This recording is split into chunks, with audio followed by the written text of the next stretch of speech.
내일 아침에 우리 청년들 가운데 군에 입대하는 형제들이 있습니다. 군에 갔다 오신 분들은 모두 알고 계십니다. 입대한다고 해서 처음부터 우리에게 총을 주지 않습니다. 입대한다고 해서 처음부터 계급장을 달아주지 않습니다. 몇 달이 지나야 됩니다. 그러면 겨우 짝대기 하나를 붙여줍니다. 신병들에게 이등병의 계급장인 이 짝대기 하나는 어마어마합니다. 해보신 분들은 모두 아실 겁니다. 자, 한 달, 두 달, 시간이 지나고 계절이 바뀌면 무엇이 기다리고 있습니까? 계급장이 하나씩 올라갑니다. 그런데 계급장은 아무에게나 달아주지 않습니다. 군에 입대를 해야 되고 성실하게 훈련을 받아야 합니다. 참고 기다리고 인내하는 사람들마다 어깨에 때가 되면 계급장을 하나씩 붙여주는 것입니다. 우리가 예수를 믿는 것도 아마 이와 마찬가지 이치입니다.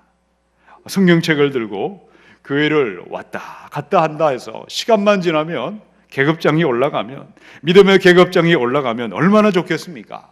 근데 사실은 그렇지 않다는 거죠. 같은 날 같은 시간에 교회에 출석을 했습니다. 지난 한 해 같은 예배당에 앉아 같은 목사님에게서 같은 말씀을 듣고 앉아 있었습니다. 그런데 어떤 사람을 보면 한 해, 두 해, 시간이 지나고 세월이 지나도 그 모습 그대로이면 얼마나 좋겠습니까? 오히려 믿음은 퇴보해버렸고 변질되어 버렸습니다.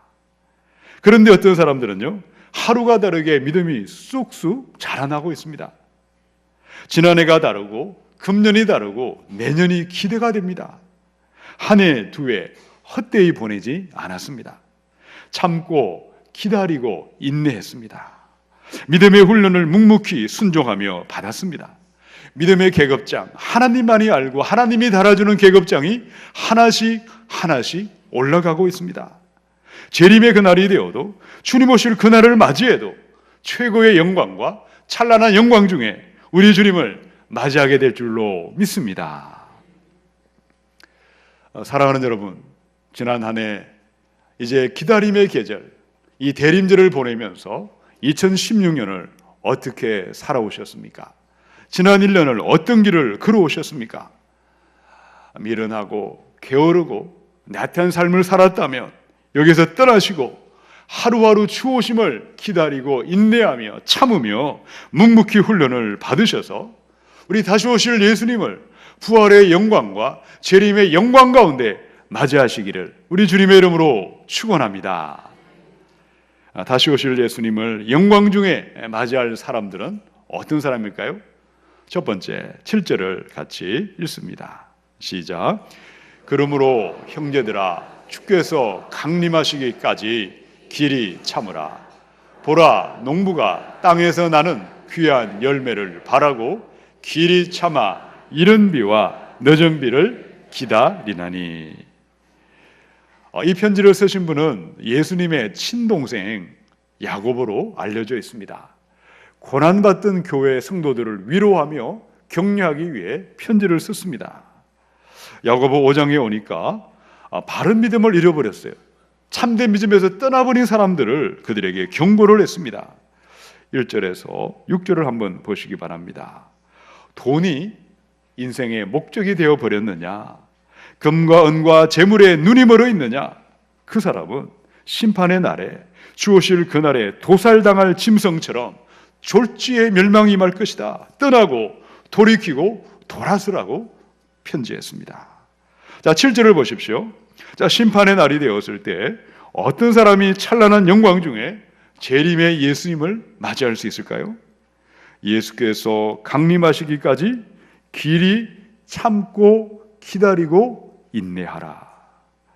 하나님은 기다리고 참고 인내하는 삶을 가르치기 위해서 한 사람을 예로 들었죠. 누구를 예로 들었습니까? 농사짓는 농부의 이야기를 해주었습니다. 농부는 땅에서 나는 귀한 열매를 바라면서 풍성한 결실을 기다리기에 매일매일 참고 기다리며 게으르지 않았습니다. 부지런히 씨를 뿌렸습니다. 내가 뿌려둔 씨가 싹이 나고 줄기가 나고 열매가 맺히도록 끊임없이 수고하고 땀을 흘렸습니다. 혹시 여러분이 만약에 농부를 하면 오늘 아침에 씨를 뿌려두었는데 내일 당장 줄기가 나고 열매가 없다고 해서 낙심하는 농부는 아마 없을 것입니다. 부지런히 땀을 흘려야 됩니다. 밭을 갈고 김을 매며 시간이 지나가야 됩니다. 때가 되어야 참고 기다리고 인내해야 줄기도 나고 열매도 맺히고 주렁주렁 결실의 계절을 맞이하게 되어 있는 것입니다. 지난 여름에 시골에서 농사를 짓고 계시는 목사님을 만나고 왔습니다. 가을의 추수를 기다리면서 열매를 기다리며 부지런히 밭을 일구고 계셨습니다. 봄에 파종해둔 씨가 싹이 나고 줄기가 나서 무럭무럭 자라는 것을 옆에서 지켜보았습니다. 한 400평, 500평 되는 작은 땅에다가 여기저기 콩을 심었고 옥수수를 심었습니다. 여러분, 콩을 심으면 무엇이 날까요? 콩이 납니다. 옥수수를 심은 곳에 다른 것이 나지 않습니다. 옥수수가 납니다. 목사님이 말하기를 씨도 좋아야 되는데 땅이 좋아야 한답니다. 토양이 비옥해야 풍성한 결실이 맺힙니다. 또 아무리 열심히 일해도 부지런히 일해도 태풍이 오면 그야말로 헛수고입니다. 태풍이 지나가야 됩니다. 비껴가야 합니다. 적절하게 비도 와야 되고 태풍을 막아주는 은혜가 있어야 된다는 것이죠. 그런데 그 옆에 보니까 놀고 있는 밭이 있더라고요.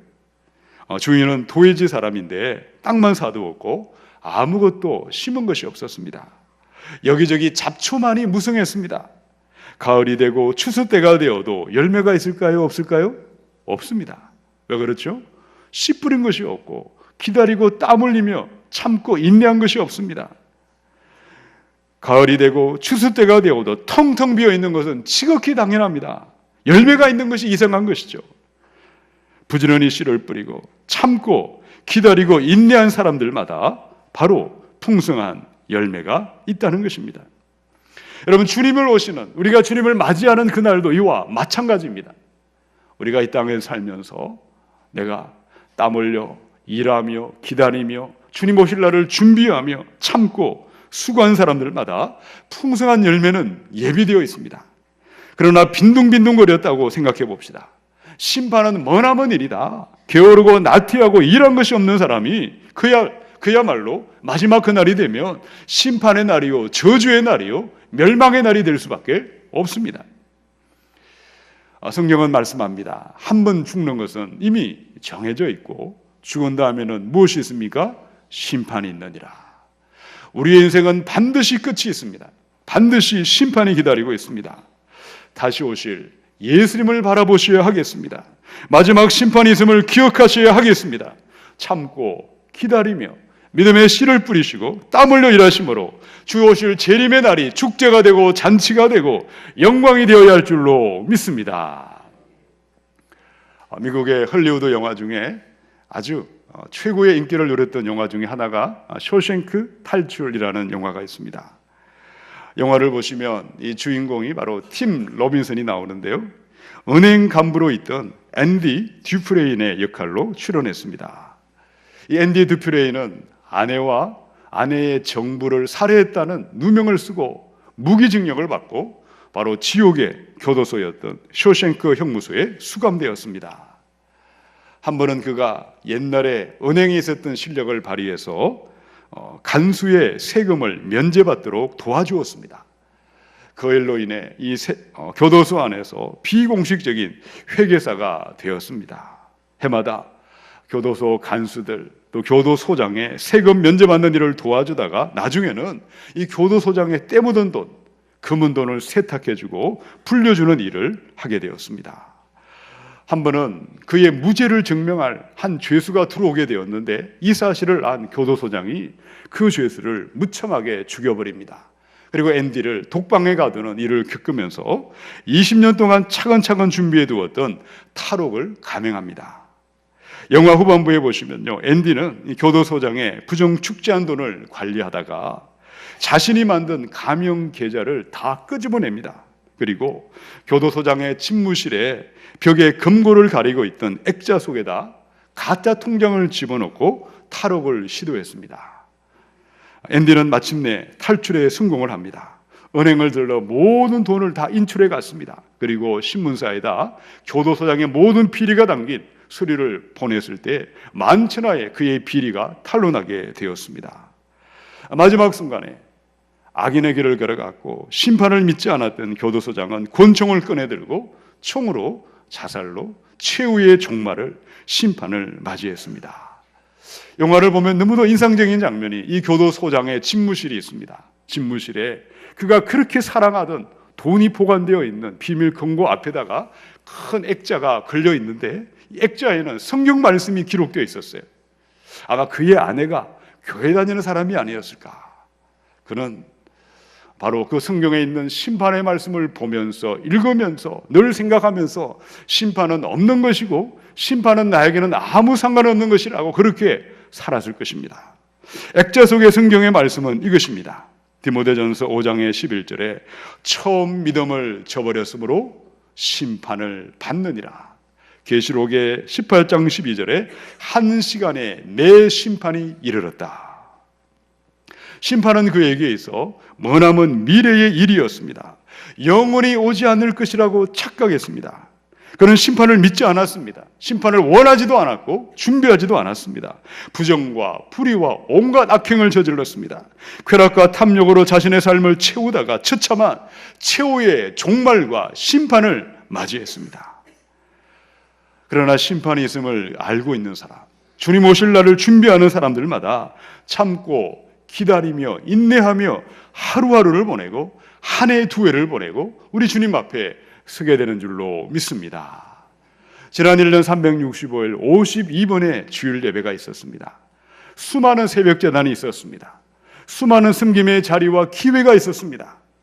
얼마나 기도하는 생활, 말씀 앞에 서는 생활, 전도하며 선교하는 생활, 헌금 드리는 생활, 예배하는 생활, 여러분 이것이 모두가 우리 인생을 차곡차곡 주님 앞에 세워주고 주님 앞에 서게 하는 심판을 준비하는 것이고 재림을 지혜롭게 참고 기다리고 땀 흘리며 준비하는 우리의 하나님이 맡겨주신 우리가 해야 될 일이었습니다. 지난 한 해 어떤 씨앗을 뿌리시고 얼마나 참고 기다리며 주신 직분과 주신 사명을 감당하며 올 한 해를 마지막을 맞이하고 있습니까?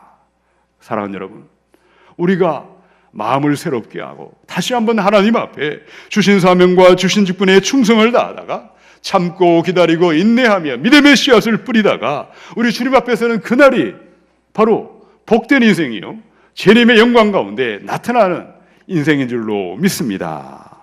세상만 바라보고 이 땅만 바라보고 졸지의 심판을 맞이하는 사람이 아니라 다시 오실 예수님을 바라보며 참고 기다리고 인내하며 믿음의 씨앗을 뿌리다가 영광 중에 우리 재림 예수님을 맞이하시기를 주님의 이름으로 축원합니다.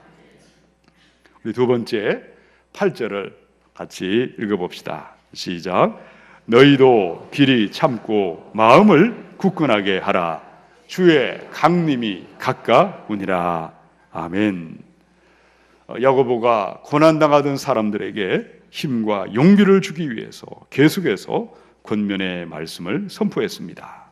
너희도 길이 참으라.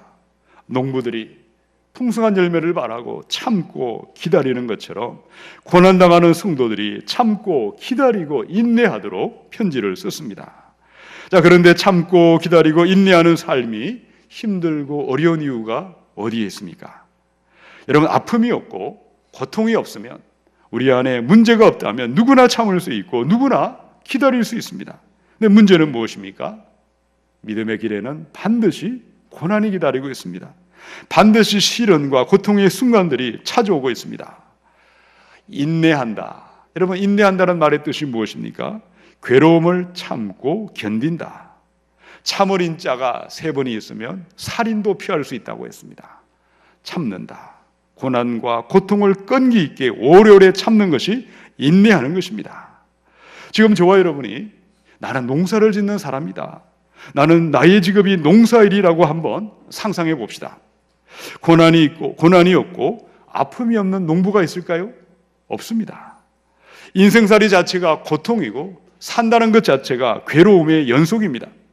도회지를 떠나 시골에 살면 농사 짓는 것이 한참 목가적이거나 낭만적일 수는 없습니다. 농사 짓는 일도 치열한 삶의 현장입니다. 원치 않는 태풍이 몰아닥칩니다. 병충해가 들끓을 수 있습니다. 농산물 가격이 폭락하여서 한 해 농사가 그야말로 헛수고가 되어버릴 수가 있습니다. 자, 그러므로 우리 믿음의 훈련과 기다림에는 무엇이 있어야 할까요? 8절에 보니까 너희도 길이 참고 마음을 어떻게 해야 될까요? 굳건하게 하라. 주의 강림이 가깝기 때문이다.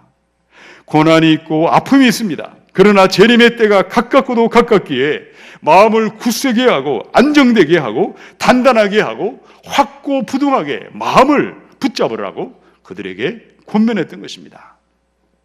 무엇이 우리 마음을 강하고 흔들리지 않고 견고하게 굳건하게 만들 수 있을까요? 시편의 119편 25절입니다. 내 영혼이 진토에 붙어 싸우니 주의 말씀대로 나를 살아나게 하소서. 28절에 나의 영혼이 눌림으로 말미암아 녹사오니 주의 말씀대로 나를 세우소서. 50절입니다. 이 말씀은 나의 고난 중에 위로라. 주의 말씀이 나를 살리셨기 때문이니이다. 하나님의 말씀이 선포될 때 말씀을 믿음으로 아멘으로 받아들이시기 바랍니다. 말씀이 우리 영혼을 살아나게 합니다. 말씀이 우리 삶을 견고하게 하십니다. 말씀이 고난을 이기고 환난을 이기며 환난의 영광 가운데 우리 주님을 맞이하게 할 줄로 믿습니다. 여호수아 1장 8절에 보니까 이 율법책을 내 입에서 떠나지 말게 하고 주야로 그것을 묵상하며 그 안에 기록된 대로 다 지켜 행하라. 그리하면 내 길이 평탄하게 될 것이며 내가 형통하리라. 말씀을 읽고 말씀을 듣고 말씀대로 믿고 걸어가는 자마다 마음에 굳건함이 임합니다. 요동함이 없습니다. 고난을 이기고 환난을 이기며 성령의 형통의 대로가 임하게 될 줄로 믿습니다. 하나님의 이 말씀, 생명의 말씀, 진리의 말씀을 믿음으로 붙드시고 의지하셔서 재림의 그날이 영광과 잔치와 축복의 날이 되어야 할 줄로 믿습니다. 갈라디아 4장의 22절로 23절 기록된 바 아브라함에게 두 아들이 있으니 하나는 여종에게서 하나는 자유 있는 여자에게서 낳았다 하였으며 여종에게서는 육체를 따라 낳고 자유 있는 여자에게서는 약속으로 말미암았느니라. 여러분, 아브라함이 일평생 하나님 앞에 바른 믿음의 길을 걸어가지 못했습니다. 한순간 하나님이 보이지 않았습니다. 아무리 기다려도 하나님의 약속이 이루어지지 않으니 조급함이 임하고 기다리지 못하고 그래서 믿음이 흔들흔들 거렸을 때 어떤 아들이 태어났을까요? 그 아들이 바로 이스마엘이었습니다. 여종 하갈에게서 태어난 이스마엘은 아브라함이 만든 불신앙의 열매였습니다. 조급함과 불신앙에서 모든 죄가 시작되는 것입니다.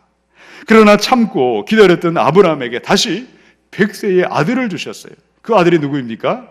이삭이죠. 이삭의 이름의 뜻은 웃음, 미소라는 뜻입니다. 말씀을 믿고 말씀으로 참고 기다리고 인내하다 보면 반드시 웃게 되어 있습니다. 웃을 일이 있습니다. 아브라함의 믿음은 자신만을 웃게 한 것이 아니었습니다. 온 땅의 수많은 사람들이 예수를 믿는 믿음으로 아브라함의 복을 받는 온 천하 만민을 웃게 하고 미소 짓게 한 줄로 믿습니다.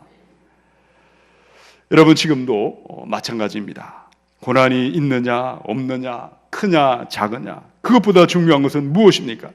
고난이 있든 없든 크든 작든 말씀에 약속이 있는가, 말씀을 믿는 믿음이 있는가, 믿음으로 참고 기다리는 자마다 우리의 삶에 웃음이 떠나가지 않습니다.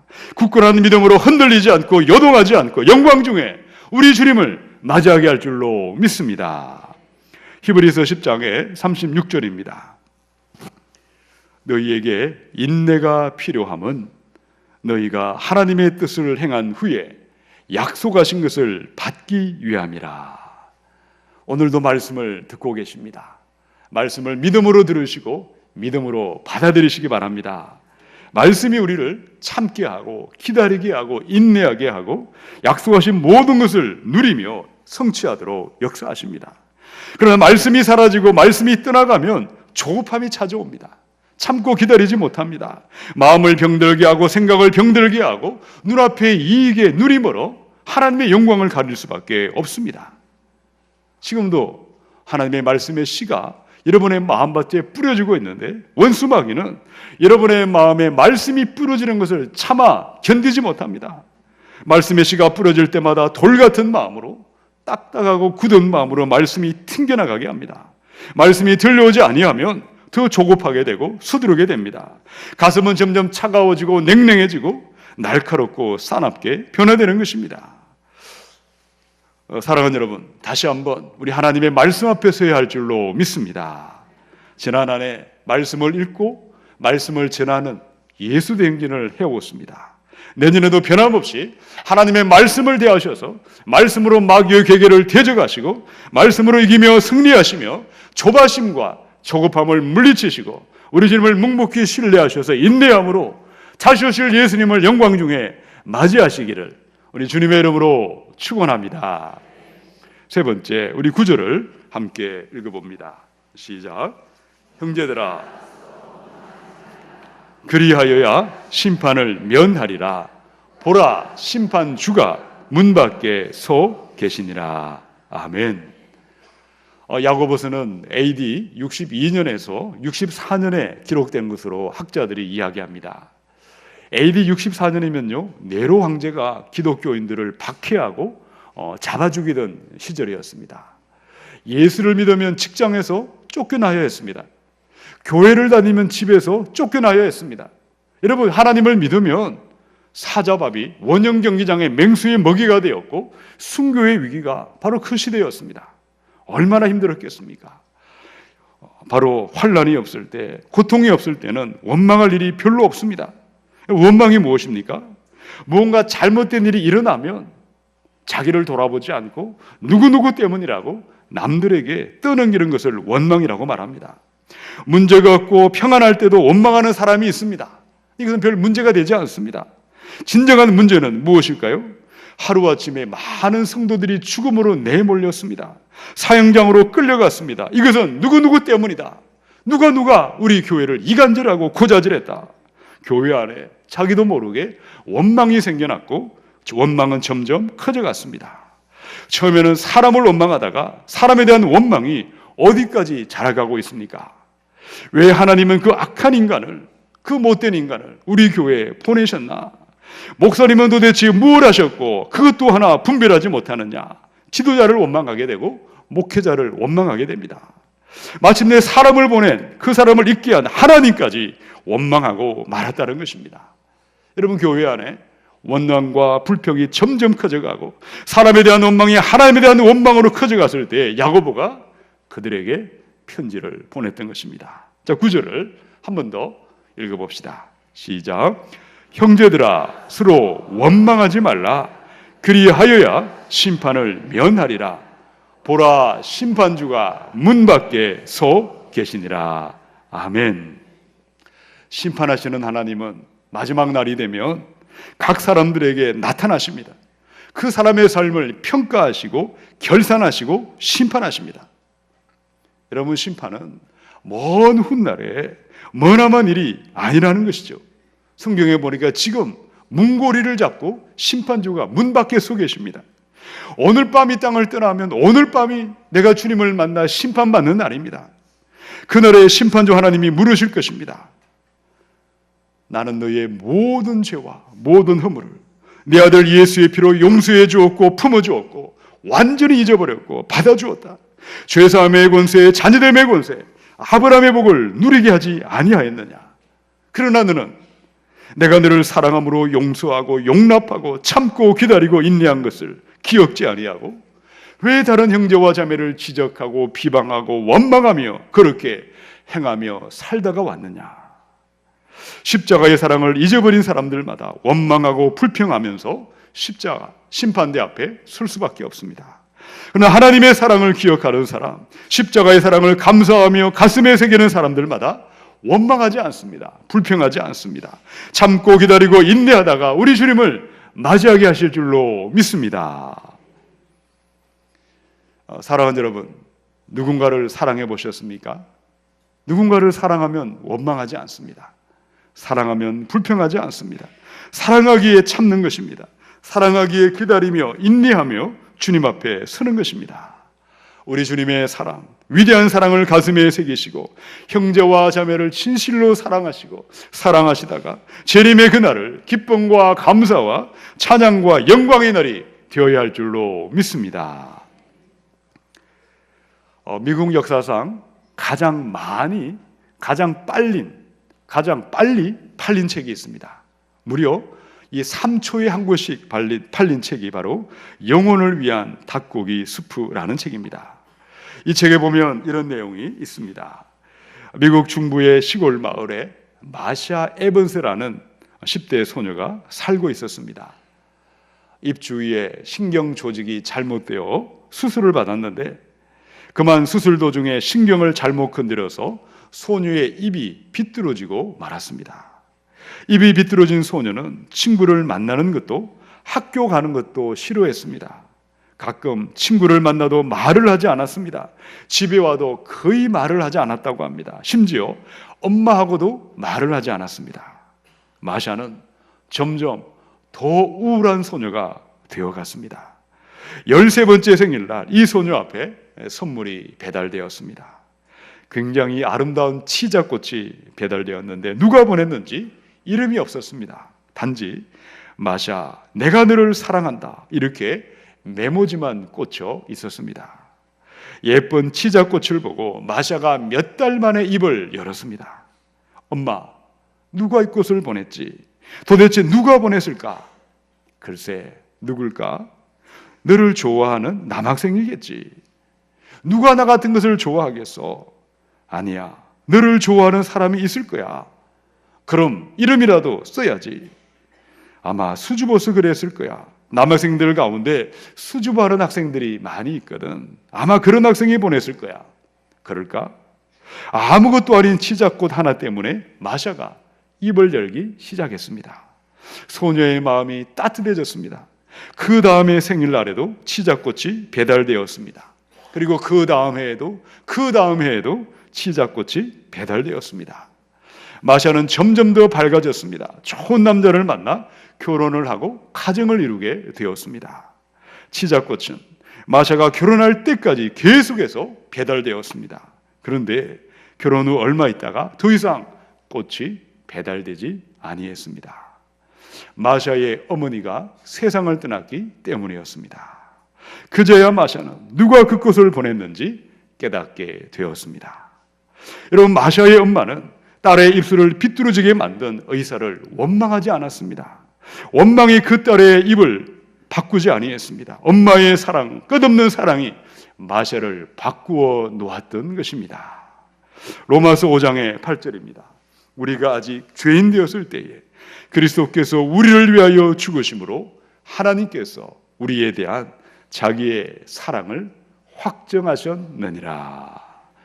원망과 불평이 사람을 바꾸면 얼마나 좋겠습니까? 마음껏 원망하고 끝까지 원망하고 정말 무한정 원망해야 될 것입니다. 그러나 원망과 불평은 사람을 바꿀 수 없습니다.